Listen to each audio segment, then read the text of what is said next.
사도행전 10장의 말씀 1절부터 8절까지 먼저 봉독하여 올려드리겠습니다. 가이사라에 고넬료라 하는 사람이 있으니 이달리아 부데라 하는 군대의 백부장이라. 그가 경건하여 온 지방과 더불어 하나님을 경외하며 백성을 많이 구제하고 하나님께 항상 기도하더니 하루는 제9시쯤 되어 환상 중에 밝히 봄에 하나님의 사자가 들어와 이르되 고넬료야 하니 고넬료가 주목하여 보고 두려워 이르되 주여 무슨 일이니까? 천사가 이르되 내 기도와 구제가 하나님 앞에 상달되어 기억하신 바가 되었으니 내가 지금 사람들을 욥바에 보내어 베드로라 하는 시몬을 청하라. 그는 무드장이 시몬의 집에 유숙하니 그 집은 해변에 있다 하더라. 마침 말하던 천사가 떠나매 고넬료가 집안 하인 둘과 부하 가운데 경건한 사람 하나를 불러 이 일을 다 이루고 욥바로 보내니라. 아멘. 오늘 사도행전 10장의 말씀은 전체가 고넬료에 관한 이야기입니다. 물론 고넬료가 목적은 아닙니다. 고넬료 이방 군인을 통해서 선교, 이방인에게도 복음이 전해지고 이방인에도 성령이 임하시는 장면을 보여줌으로써 하나님께서 이방인에 대한 열정을 갖고 있다. 선교에 관한 이야기로 해석을 해주는 것이 좋습니다. 이런 내용입니다. 1절부터 우리가 조금씩 보고 1절부터 49절까지나 되는 긴 절이 하나의 내용인데 다 볼 수는 없고요. 1절부터 몇 가지 중요한 절들을 보면서 하나님께서 또 오늘 아침 우리에게 전하는 말씀을 들어보겠습니다. 1절입니다. 가이사라에 고넬료라는 사람이 있으니 이달리아 부데라 하는 군대의 백부장이라. 가이사라는 북쪽에 있는 도시입니다. 그 계획 도시예요. 황제 가이사라를 기념하기 위해서 도시를 만들고 그 도시에 황제 이름을 따서 가이사라라고 부르는 겁니다. 그런 동네에 고넬료라고 하는 사람이 있는데 이 사람이 어떤 사람이냐? 이달리아 부데. 이탈리아입니다. 이탈리아, 로마의 어떤 그 지역 이름이겠죠. 이 지역 이름을 불러주는 건 이유가 있습니다. 이 이탈리아의 이달리아라고 하는 이 부대는요, 로마 정예 시민들로만 되어 있습니다. 즉 용병이 없습니다. 로마인들로만 되어 있는 겁니다. 이 로마인들로만 되어 있는 이 부대에 백부장이라고 하는 사람이 고넬료라고 하는 건데 한 사람이 있었는데 2절에 그 사람을 평가하는데 제가 2절을 이렇게 보면서 나도 이런 평가를 받았으면 좋겠다 하는 마음으로 참 평가가 너무 좋습니다. 2절입니다. 그가 경건하여 온 지방과 더불어 하나님을 경외하며 백성을 많이 구제하고 하나님께 항상 기도하더니 이분은 현재 직업 군인입니다. 직업 군인이요. 이방인입니다. 아직 세례를 안 받은 사람이에요. 그런데 성경이 평가하기를 경건하여 이랬습니다. 제가 이분의 평가가 너무 부럽고 나도 이런 평가를 받았으면 좋겠다라고 맘먹는데 정말 부러운 거 밑줄 하나 치고 싶은 건 온 지방과 더불어 이겁니다. 제가 가족이라고 하는 것을 만들고 하나님께서 그래서 가족을 형성하고 자녀를 낳고 자녀를 이끌고 이러다 보니까 온 가족을 모두 잘 경건하게 이끈다라는 것이 정말 힘들다라는 것을 알았습니다. 얼마나 많은 본을 보이고 얼마나 많은 희생을 치러도 사실상 잘 안 된다라는 것을 깨달았습니다. 그런데 이분은 정말 온 지방과 더불어 하나님을 경외하며 이런 평가를 받을 수 있다는 건 정말 대단하다는 이런 생각이 듭니다.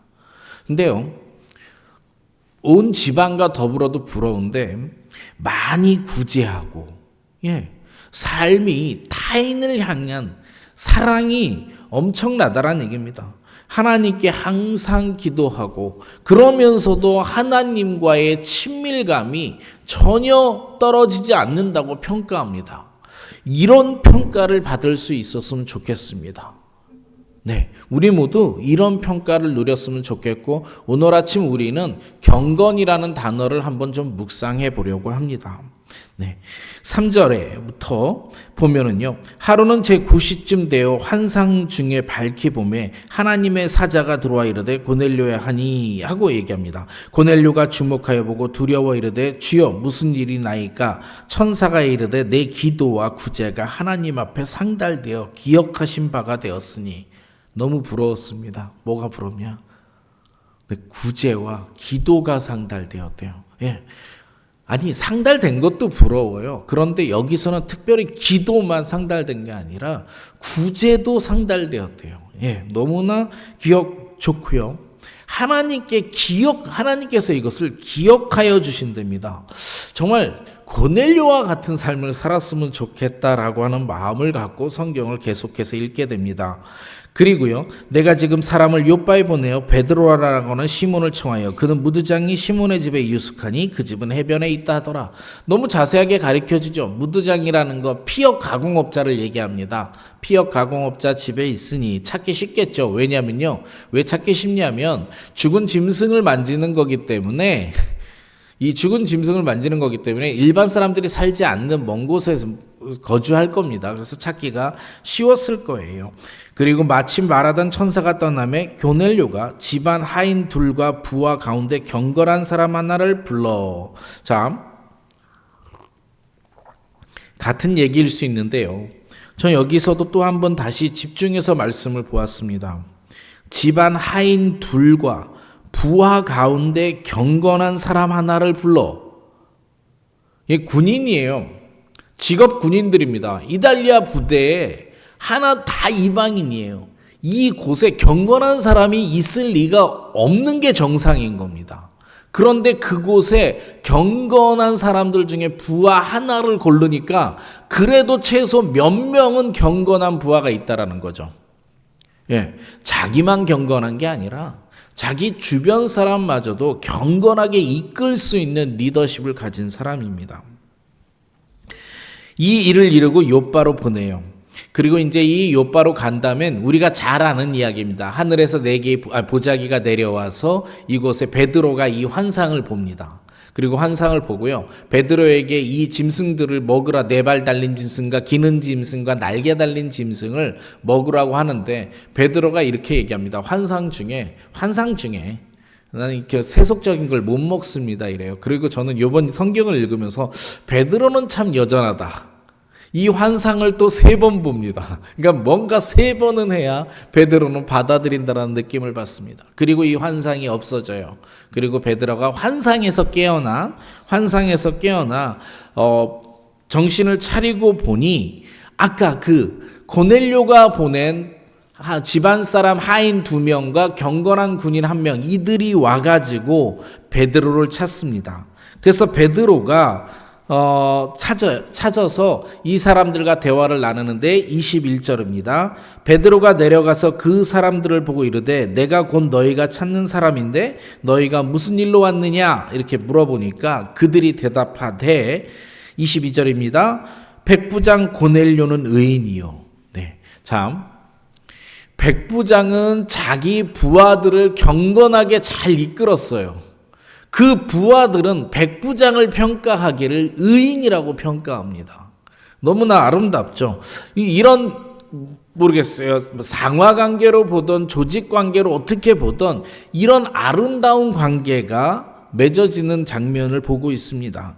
그들이 대답하되 백부장 고넬료는 의인이요 하나님을 경외하는 사람이라 유대 온 족속이 칭찬하더니 그가 거룩한 천사의 지시를 받아 당신을 그 집으로 청하여 말을 들으려 하니라 한데 그렇습니다. 예, 온 유대가 그 사람 고넬료를 칭찬한답니다.